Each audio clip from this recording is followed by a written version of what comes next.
My name is Freddie Martinez. I am, well, you'll see that on the next slide, but my talk is about detecting IMSI catchers.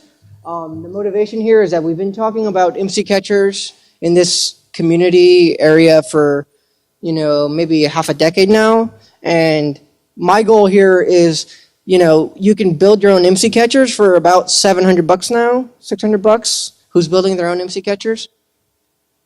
Really? You're not? Me neither.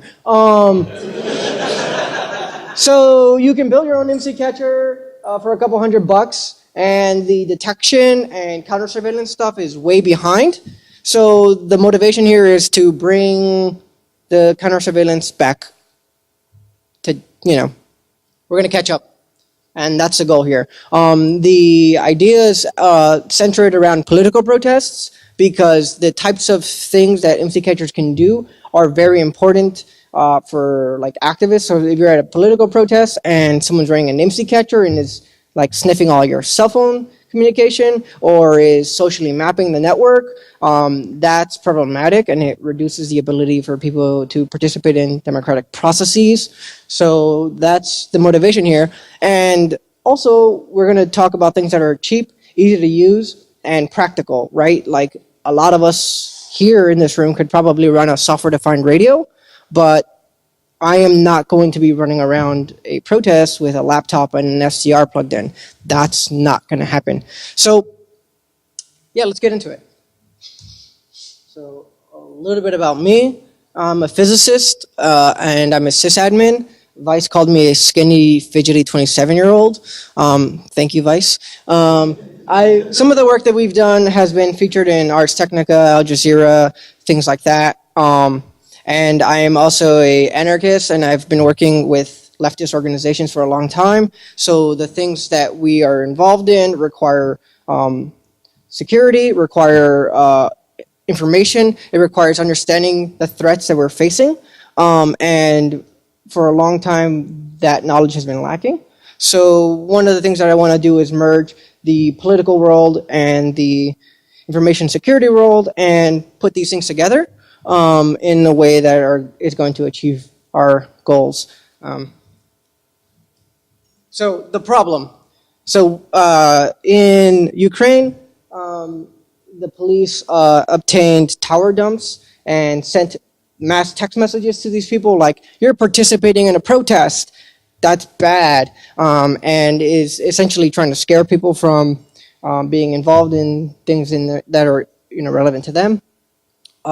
In Miami, the Miami Police Department obtained Stingrays during this. So there was a huge, large-scale protest against these free trade agreements, and so they bought Stingrays specifically to spy on the activists. And then afterwards, they went to the city council and was like, "Give us money to, because we bought this Stingray from Harris Corporation."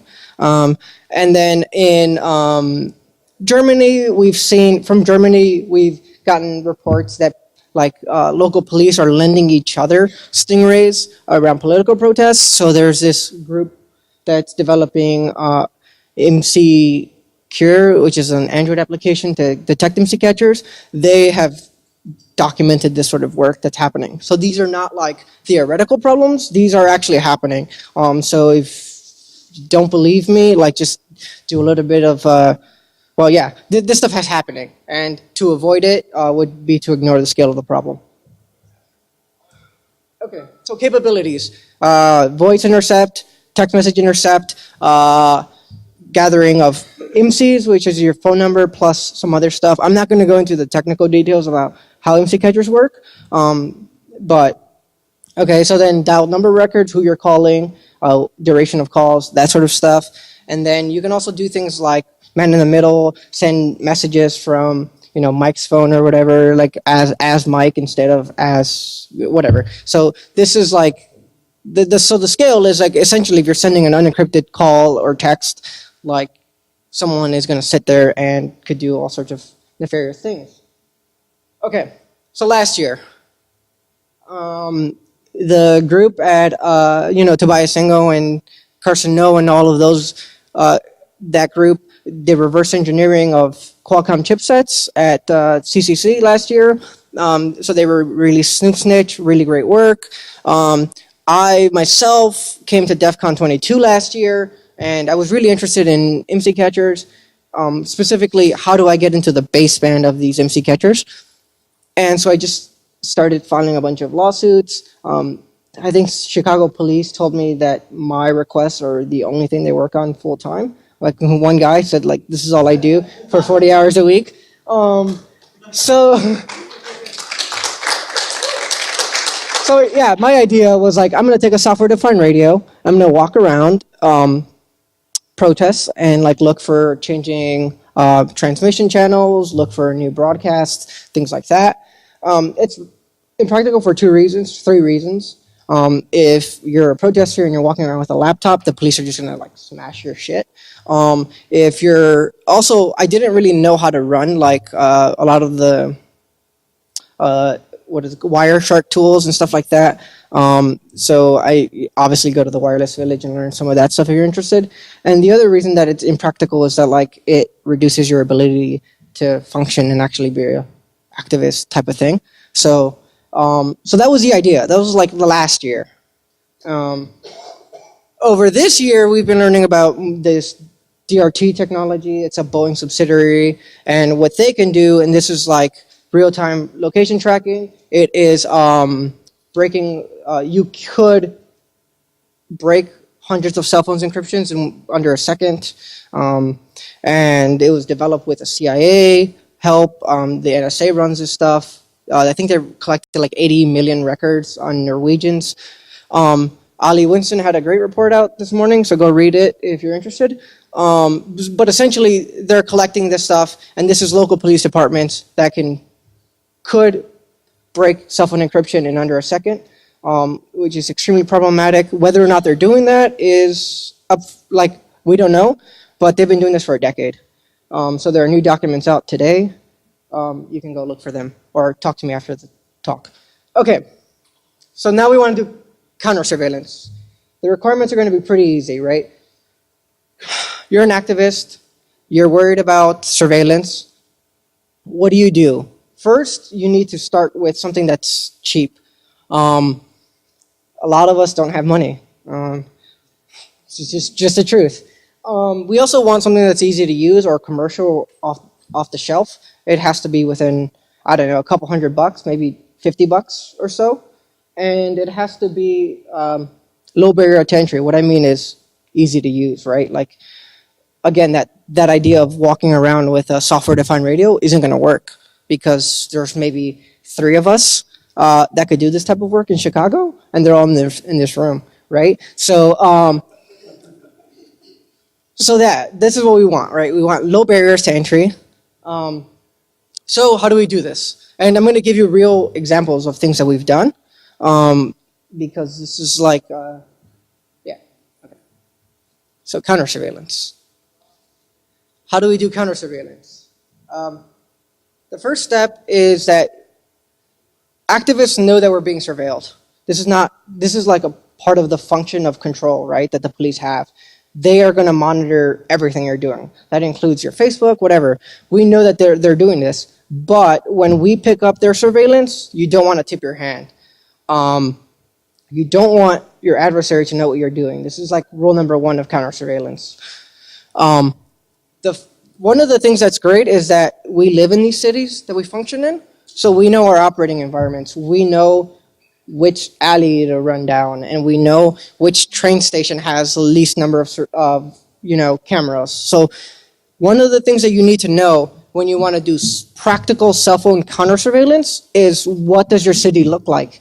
And that includes your GPS maps. It includes your cell phone tower surveillance. So when I'm expecting a protest to go around, I work downtown. I have worked in downtown for a couple of years. I have a map of every possible cell phone tower, and I've done this for months at a time. So if I think that someone is going to be like doing some kind of MC catching, I know what the baseband looks like.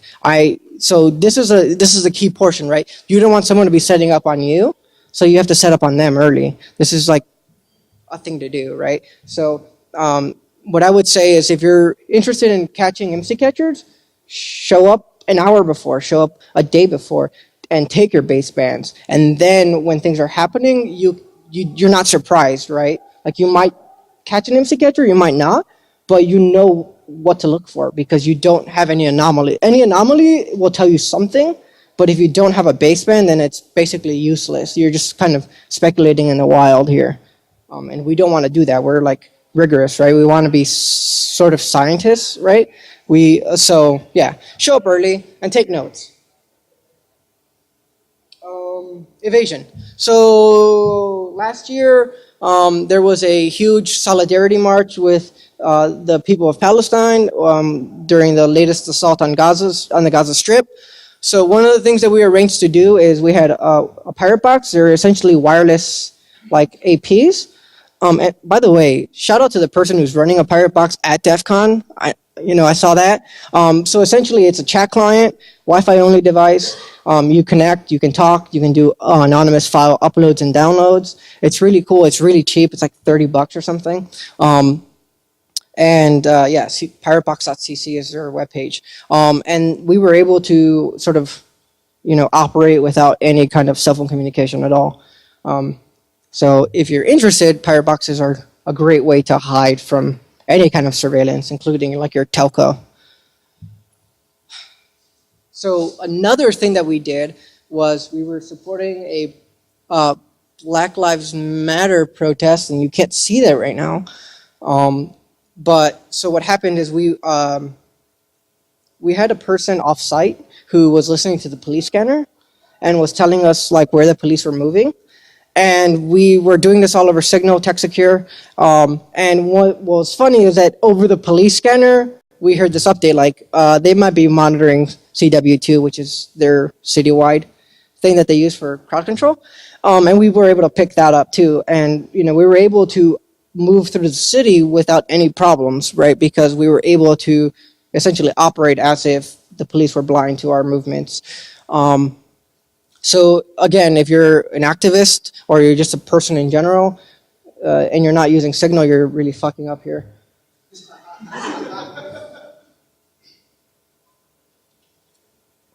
For high security needs, get an iPod Touch with Signal and basically only connect to wireless devices that you trust.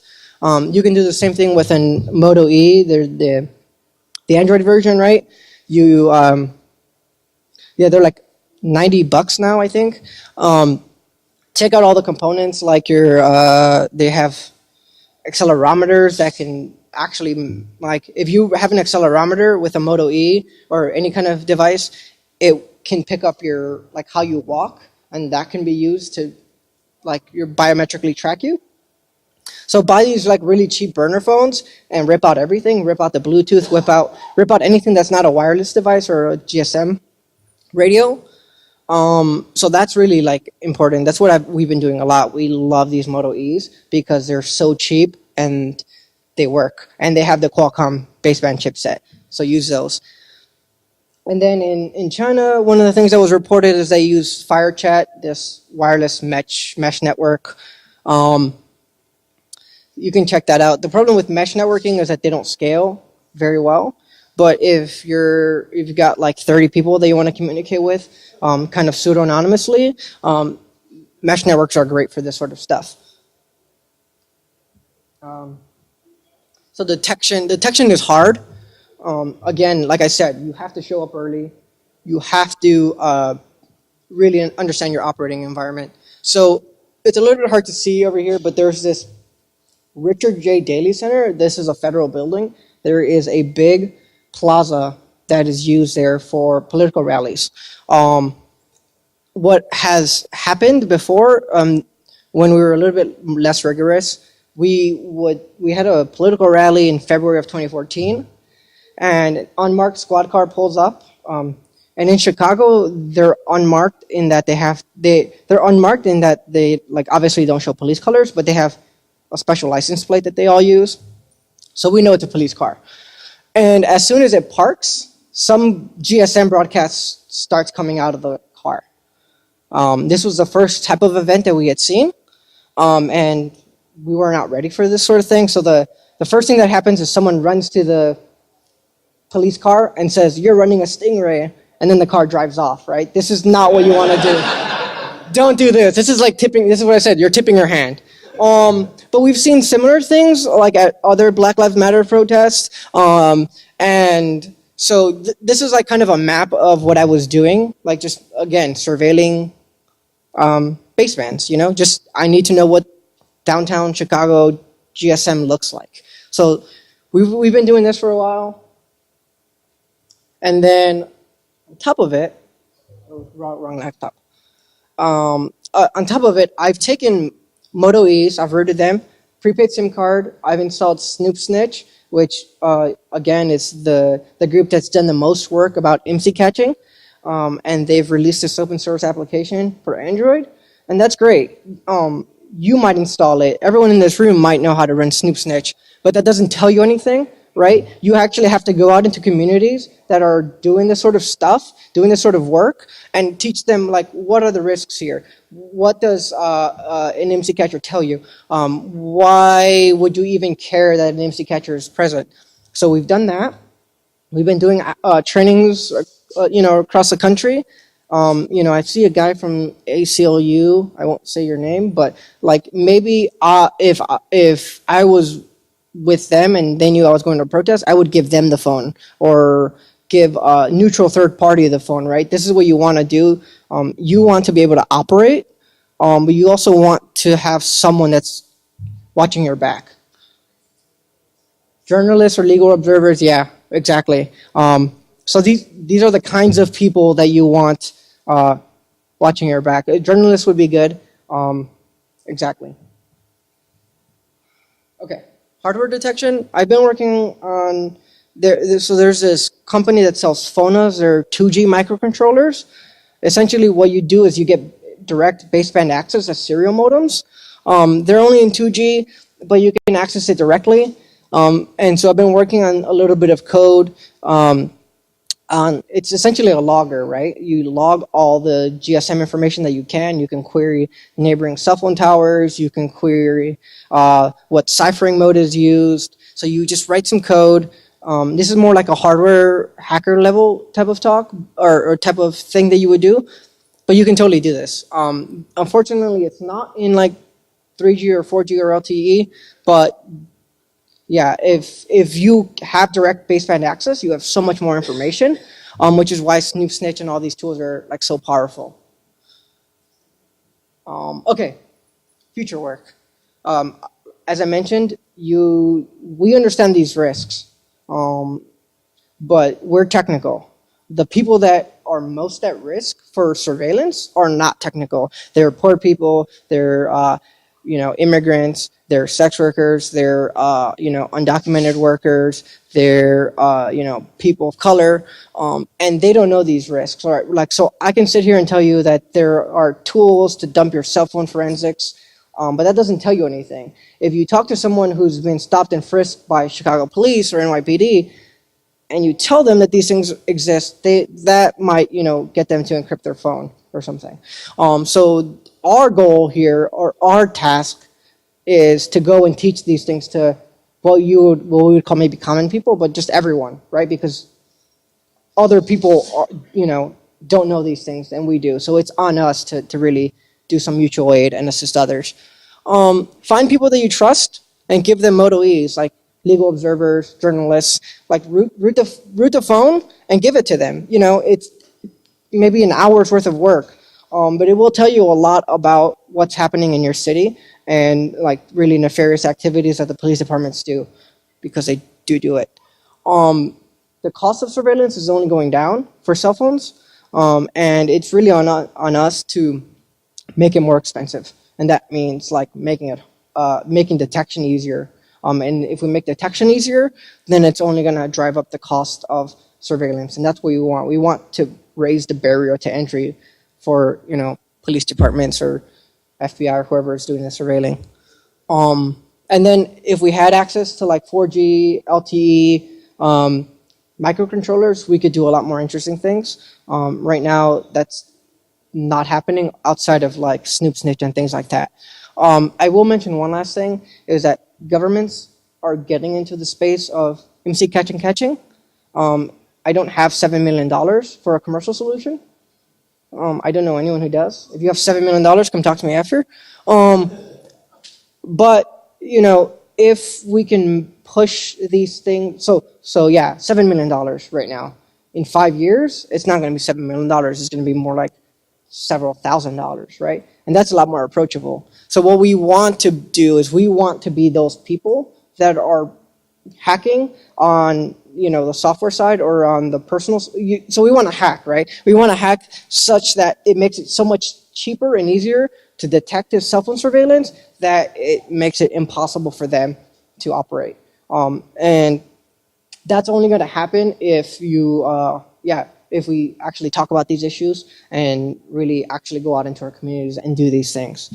I think that's about it. I have a bunch of references. And I do want to thank everyone from Southside Hackerspace Chicago, the Crypto Village organizers, and my attorney, Matt Topic, and everyone else that's on this slide. Questions?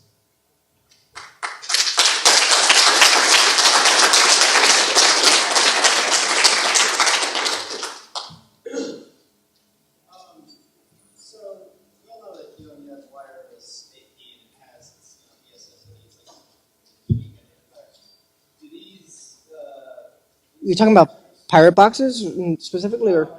Regular, any sort of access points, they don't have a unique edit. Yeah. Do these have something similar? You can see that, oh, well, it showed up here one day, and it showed up here the next day. You're talking about like if cell phone towers have their own? Well, do the instant catchers specifically have a way that you can profile these? Oh, yeah. Do you have a, so the thing that they can do is they can define all this stuff in software. So there's like a lot of randomization that they can do. So like with an IMSI catcher specifically, like let's say I'm running an IMSI catcher, I wouldn't set it to like AT&T, or I wouldn't use that. I would just use like New Zealand or something. And that's actually like a great way to detect them, because they want to be so different that you wouldn't mistake it for an actual AT&T tower. So it actually works out in your favor. So they do have some kind of like profiling information, but actually what they do to evade detection actually tells you a lot about what they're doing.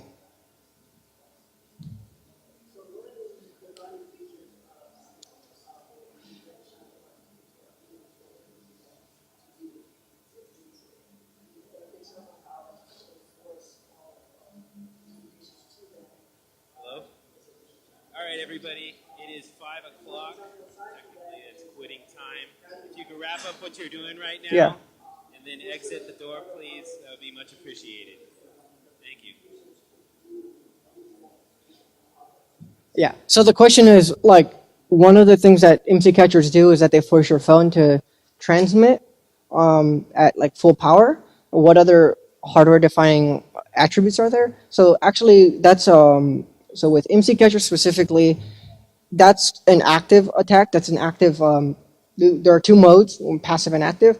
The active one is where it actually forces transmission to you.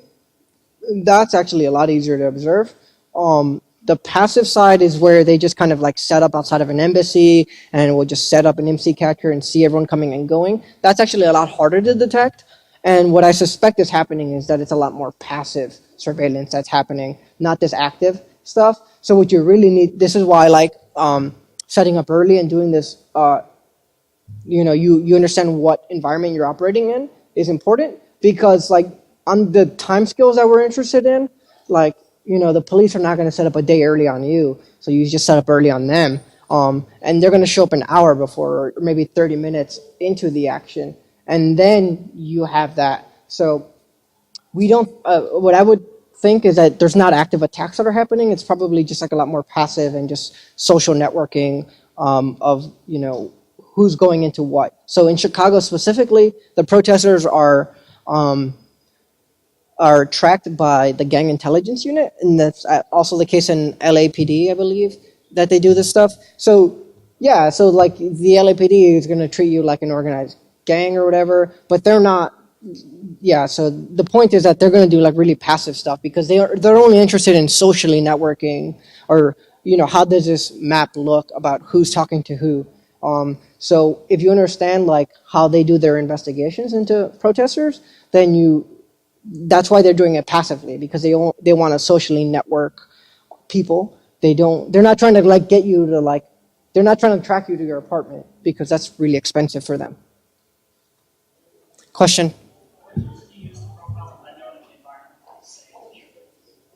Oh, unknown environment? It's a good question. I don't know. I think I would leave it to someone in Vegas to like actually do that profile. But if it's like DEF CON, I don't know. Going to DEF CON with an MC catcher is probably like going to Chernobyl with like a Geiger counter or something like that. Right. For those people who just walked in, we are closing. So you can come back tomorrow morning. I'm sorry to kick you out. I know this is all awesome. I love it too. Yeah. It's time to close. Yeah, so the question is like, how have we been training activists to understand events? Have some beer. So far right now, we haven't. So activists have this justifiable paranoia, right? Like, I can't tweet these pictures, or I can't, or, I open Facebook and it crashes, and it's got to be an MC catcher. Like, that's not the case. So really what actually we're more focused on is getting them to understand what the capabilities are, which is a little bit more difficult. Specifically for the trusted third parties that we have running our rooted Snoop Snitch phones, they don't really interpret. They just come to me and they're like, how does this look? And does this look correct to you? One of the people that I have running these things like walk around downtown a lot and they go by embassies. And they're always like, my phone's alerting. I'm like, of course it's alerting. You just walk by, the Mexican consulate or something. So, but they understand that because they know that these things happen. Actually, a lot of what we have is just like false alerts or things that are explainable, like when you walk past the Mexican consulate and your phone starts alerting. So, but for the most part, right now, the case is that they come to people like me. And hopefully that's not going to be the case in a couple of years, but so far that's where we are right now. So, okay, but it's not like you wouldn't advise trying to teach non-technical activists how to. Yeah, the non-technical activists, probably the best thing you can do is like get them to use like Signal and stuff like that, and that's probably going to get them a better security posture than like trying to teach them the technical details of like what MC catchers do. Joel has a question.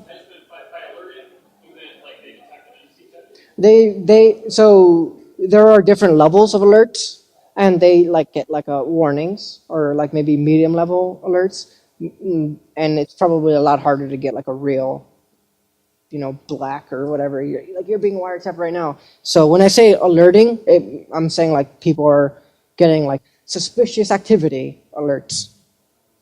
One last question.